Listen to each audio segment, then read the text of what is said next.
Au Kenya, les pouvoirs législatifs et judiciaires s'affrontent sur la question de la représentativité des femmes au Parlement. Le président de la Cour suprême, David Maraga, dans une correspondance adressée au chef d'État Uhuru Kenyatta, recommande la dissolution du Parlement qui a échoué à prendre en compte le quota d'un tiers de femmes sur les 350 membres que compte cette Chambre. Un projet irréaliste selon Justin Muturi, président du Parlement.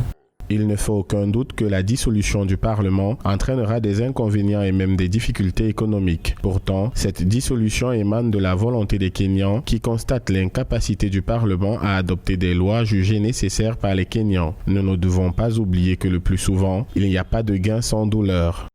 Depuis 2010, la nouvelle loi fondamentale a instruit la règle des 2 tiers de femmes qui aurait dû s'appliquer dans les 5 ans. Cependant, 10 ans plus tard, des débats houleux ainsi que plusieurs décisions de justice n'ont pas réussi à faire implémenter cette décision en faveur des femmes.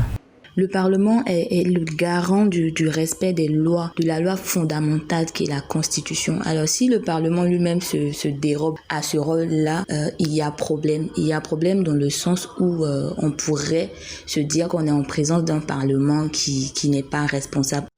Pour l'heure, le Parlement kényan est constitué de moins de 30 femmes. Dans ce pays, la question de la représentativité des femmes déborde la sphère politique pour embrasser tous les domaines, car selon les statistiques officielles, les femmes ne représentent qu'un tiers des 2,5 millions de personnes employées dans le secteur formel.